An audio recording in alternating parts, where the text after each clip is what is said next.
মানালিতে আজকে হলো আমাদের দ্বিতীয় দিন। তো আজকেই আমরা ঠিক করলাম যাব যোগিনী ওয়াটারফলস দেখার জন্য, যেহেতু আমাদের হোটেলটা কাছেই ছিল, যার জন্য কিন্তু এক্সট্রা গাড়ি ভাড়া করতে হয়নি।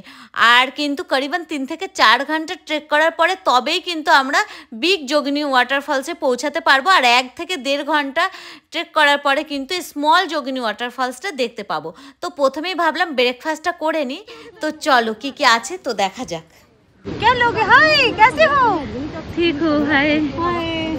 कल पहन के आई थी तो ऊपर नहीं जा पाया ना, इसलिए आज ड्रेस पहन के जाऊंगी। 3 प्लेट और उनको राइस दे दो 1 प्लेट। बना भी दिया इतना। ये राइस है ना में की राइस আচ্ছা আচ্ছা এসপি রাইস फिर नहीं তো মানে আমি করেছি ম্যাগির অর্ডার, আমরা 3 জন ম্যাগি খাবো, কিন্তু এই রাইস দেখে আমার মানে লোভ সামলাতে পারছি না। টেস্ট করছি, সত্যি অসাধারণ খেতে। এই পাহাড়ে ম্যাগির টেস্ট দ্বিগুণ কিসে বাড়িয়ে দেয় জানো? এই ধনিয়া আর পুদিনার চাটনিটা দারুণ করে।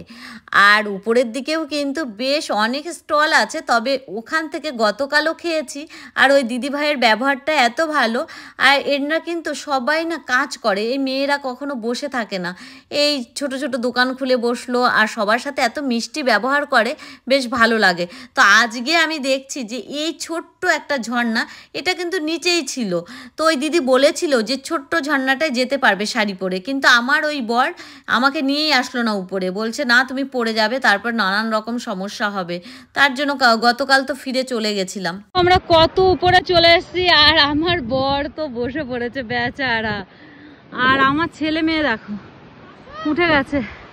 আর এই যে আমরা চলে এসেছি যোগিনী ওয়াটারফলস।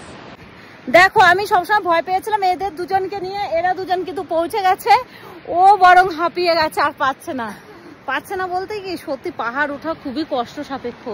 তো এখন ওখানে গিয়ে, আর আমি আগের দিন শাড়ি পরে এসেছিলাম তো আর উপরে চড়তে পারিনি, চলে গেছি। তো আজকে আর কিছু নিয়ে আসিনি, এইভাবে ফটো তুলবো। ফার্স্ট যোগিনী ওয়াটারফলসে কিন্তু আমরা চলে এসেছি বন্ধুরা। আর এখানে এসে মানে দারুণ অপরূপ দৃশ্য দেখে মনটা তো ভরেই গেল। আর বেশ কিছু ছবিও তুলে নিলাম। আর বেশিরভাগ পর্যটকরা যে ভুল করে, আমরাও কিন্তু সেই ভুলটাই করতে চলেছিলাম, যে আর যাব না, নিচে চলে যাব। কারণ ও বারবার বলছিল যে ওরা হাঁটতে পারবে না, যেতে হবে না, কিন্তু আমি বললাম না আমরা যাব। আর তারপরে কিন্তু এখান থেকে বেশ কষ্ট সাপেক্ষ ব্যাপার, কিন্তু আমরা রেস্ট নিয়ে এখনও কিন্তু 2 ঘন্টা চড়াই করার পরে তবেই কিন্তু আমরা বিগ ওয়াটারফলসে পৌঁছাতে পারবো। আর সেটা কিন্তু অপরূপ দৃশ্য হবে। গাড়ি চলতে চলতে সবার সাথে পরিচয়। এই লোক তো যাচ্ছে এইভাবে। ভাইয়া জি থোড়া দেখ না। হ্যাঁ, এই ছোট ছোট বেবিদের নিয়ে এতটা দূর পাহাড় চড়া কিন্তু মোটেও সহজ ছিল না। কিন্তু দেখতে পাচ্ছ আমাদের সাথে ছিল কিছু পর্যটক যাদের বাড়ি ছিল হলো পুনে। তো এরা কিন্তু অনেকটা আমাদের সাহায্য করেছে। আর দেখতে পাচ্ছ এখান থেকে ঝর্ণার আওয়াজ, উফ কি অপরূপ দৃশ্য, বুঝতে পারছো? চলো তো কাছে গিয়ে কি না দারুণ লাগবে। দেখো কষ্ট সফল হয়েছে, অ্যাটলিস্ট আমরা চলে এসেছি। এখান থেকেই ঝর্ণার আওয়াজটা এত সুন্দর আসছে। তো চলো একটু সিনেমাটিক শট নিয়ে তোমাদের সাথে শেয়ার করি কেমন লাগছে।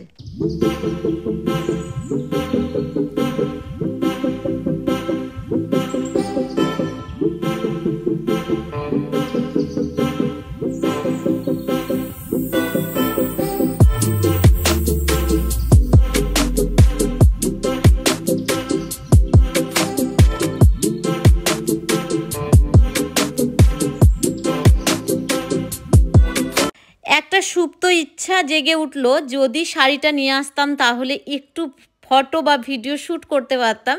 সেই ইচ্ছাটা অধুরাই থেকে গেল, কারণ এতটা উপরে সেভাবে না এলে আর ব্যাগ টেনে নিয়ে আসা, তারপরে এখানে এসে রেডি হওয়ার এনার্জিটাই থাকে না, কারণ ভীষণ কষ্ট হয়েছে উপরে আসতে। অসম্ভব সৌন্দর্য এই যোগিনী ফলসে চলে এসেছি। হাত ঠান্ডা হয়ে গেছে আর দাঁড়ানো যাচ্ছে না, এই সব কিছু দূরের থেকেই ভালো লাগে বাবা, এখানে কাছে এসে বেশিক্ষণ থাকা যায় না। তো বেরিয়ে যাচ্ছি এখান থেকে। এই পাহাড় এই ঝর্ণায় এসে না মনটা ভালো হয়ে যায়। তোমাদের কেমন লাগে অবশ্যই কমেন্টস করো। আর যারা ভাবছো যোগিনী ওয়াটারফলস দেখতে আসবে তারা অবশ্যই কষ্ট হলেও উপরে চলে এসো, কারণ এই বড় যোগিনী ওয়াটারফলসটা দেখলে কিন্তু তোমাদের মনটাও ভালো হয়ে যাবে আর কষ্টটাও সফল হবে। আর এই ঝর্ণার পিছনে সুন্দর সুন্দর ফুল ফুটেছিল। আর এই দিকে চলার পথে দেখতে পাচ্ছি এখন এই বরফ জমে আছে। এক দাদা ভাই ভীষণভাবে হেল্প করছে, সবার হাত ধরে ধরে নামতে সাহায্য করছে। আর চলার রাস্তাটা কি বলো তো, একটু সহজ হয়, কারণ পাহাড় চড়তে কষ্ট, নামতে কিন্তু খুব তাড়াতাড়ি নামা যায়। তো যাই হোক, আমরা নিচে চলে এসেছি আর এই দোকান থেকেই আমরা এখন খেয়ে নেব রাইস। আর দিদিভাইকে বলেছিলাম দোকানটা খোলা রেখো, কারণ সন্ধে হলে এরা কিন্তু বন্ধ করে দেয়, কারণ পাহাড়ের রাস্তায় সন্ধেতে আর চলাচল হয় না। আর কি বলো তো, তোমাদের খুব তাড়াতাড়ি তৃতীয় ব্লগটাও নিয়ে আসছি, তো সাথে থাকো, দেখতে থেকো। আজকের মতো আসি।